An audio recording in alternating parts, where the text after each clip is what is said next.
this man committed, and a psychopath, sociopath, demon-possessed.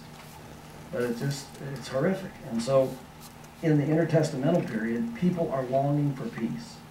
Now, I remember one conversation I had with my father-in-law. So we're riding in the car, and he's 84, 85, 86 when this conversation took place, and really near the end of his life.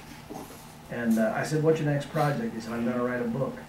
I said, "And what will it be on?" He said, "I'm going to call it The Quest for Peace in the First Century." And then he proceeded to outline all the chapters in that book. And I wish he'd have lived to write that book. But isn't that a good title? The Quest for Peace. So when we look at these 400 years, we see the horrific destruction, war. And here's God's people caught right in the middle of it. Between the Seleucids and the Ptolemies, and they're just kicked around, we'll talk about that. And then the terrible persecution under the Seleucids, Syria, under Antiochus IV. And then 63 BC, Pompey comes into Jerusalem, and they're right back enslaved again. We see that. Now, number 10. Number 10, this study gives us an extraordinary background to the New Testament. And let me give you what I'm talking about here. For instance, Malachi closes around 397 BC. Matthew opens the way we figure time today. You know, the calendars had to be adjusted for leap year. The way we figure time today, Jesus was born around 4 BC, the way we figure time today. So in that, roughly 400. So we leave Malachi, we're in a Persian world. We come to Matthew, and we're in a Roman world. Well, what happened? Now, I want to give you a laundry list of some things here, so you can get these down, and then we'll go into detail on each of these. But when we talk about backgrounds, we come to the book of Matthew, and here are Pharisees. Well, what in the world is that? Because they're not found in the Old Covenant at all. And we come to Sadducees. And they were sad, you see, because they didn't believe in life after death or angels or demons or anything else. They were the religious liberals of their day. We come to a group called the Sanhedrin. The 70 plus 1, high priest. Well, when did that start? And in the New Covenant, especially in the book of Acts, but in the Gospels, we run into the synagogues. Well, they're never found in the Old Testament. By the way, rabbinic tradition says there were 480 synagogues just in Jerusalem. What's a synagogue? And we run into the New Testament zealots. And Jesus had one, Simon, in his circle of 12. Well, what's a zealot?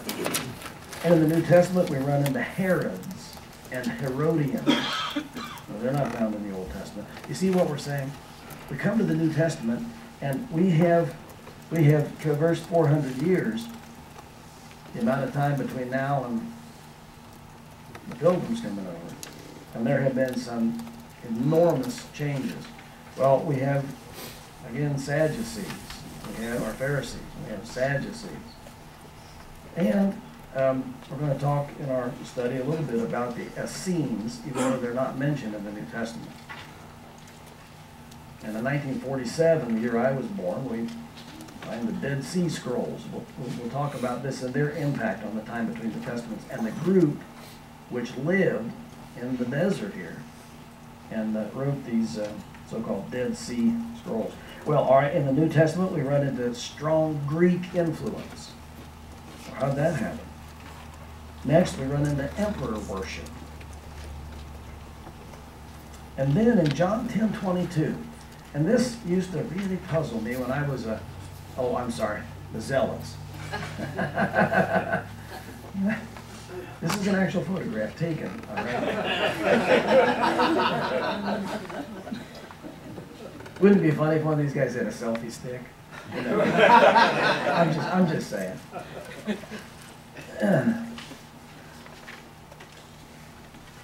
We'll talk about the scribes in just a minute. John 10:22. This used to puzzle me. I read John 10:22. This is years ago, and Jesus attends the feast of dedication.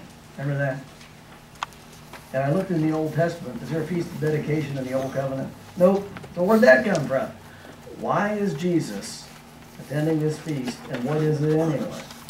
We run into scribes in the New Testament. Well, what are scribes? And we run into this. Jews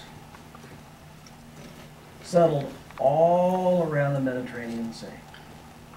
One writer said that the Greeks, in their period of history, we'll come to this, they sat around the Mediterranean like frogs around a pond. That could also be said of the Jews. So here in Acts chapter 2, day of Pentecost, we read Peter's sermon, and I'm so glad that Luke included this list of nations from which these people came. And I think it's 17. 16, 17. Well, how did the Jews, when did that happen? When were they scattered all over the Mediterranean? So that we find synagogues all over the place and Jews all over the place. Well, these synagogues, this is one that was unearthed at Capernaum. And we'll come back to these concepts, but I'm just kind of showing you these pictures so that these concepts resonate a little bit. And we'll talk about the Septuagint. We'll talk about the Sanhedrin, 70 plus 1. And then the whole idea of these tax collectors. What's a tax collector? We don't find them in the Old Covenant, but we sure find them in the New Covenant. Now, do we see what we're saying? All through the New Testament, we have people and events and places that are not found in the Old. And so we want to set the scene for the new, and that'll help us to understand it so much better. Now, it will get in your handouts, and if you will look at the one called Impacting the Time Between the Testaments. Impacting the Time Between the Testaments. As Terry has mentioned, we take a break every 50 minutes. A semester hour is 50 minutes, and so we'll run 50 minutes, take a 10-minute break, and get right back to it. So that means that we've got about 15 minutes. We will not cover this in 15 minutes. You can believe that, but we'll get it started off.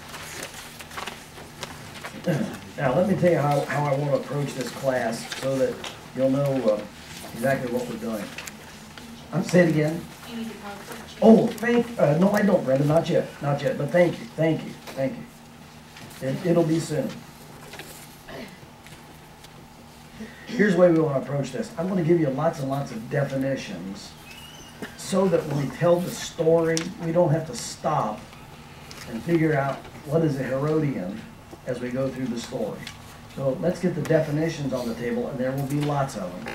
And then we'll tell the story, and you'll see how this all ties together. So tomorrow, when you walk out of here at noon, you will be a Between the Testament expert. You will know everything there is to know. And if you believe that, I have some land in Florida. We need to talk. All right, here we go.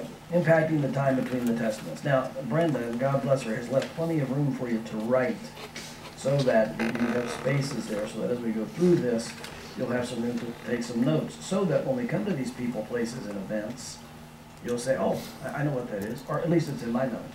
And it'll fit right into the story as I tell it in my Sunday school class, in preaching, in a seminar I teach at my church, whatever. So here we go. Let's talk about the Apocrypha. Apocrypha. Apocrypha, as you know, means hidden. Hidden. And the books are anything but hidden. They're all over the place. There's an Old Testament Apocrypha and a New Testament Apocrypha. And let's just say this, that some religious groups accept these deuterocanonical books as scripture, and we do not. Now, we'll come back to the Apocrypha at an appropriate time. We'll talk about, well, who are some of the authors and what are some of the books. But that's involved in the story. So right now we're just getting kind of a quick definition. So, Apocrypha. Now, when you pick up a Catholic Bible, the Douay-Rheims Bible, you find these extra books. Do you remember the first time you saw one of those and thought, wait a minute, how did these books get in there? So we'll talk about the Apocrypha. The next big fat word there is pseudepigrapha. And you recognize that from your studies in Greek. It just means false writing. Now, some scholars say this, that all of the Apocrypha is part of the pseudepigrapha. But here's the difference.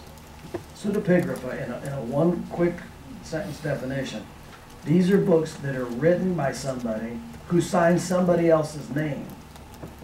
You see what I'm saying? So here's the assumption of Moses. Here are books written in Moses' name and he didn't write it.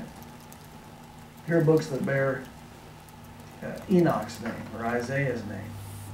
They didn't write it. So somebody would sit down and write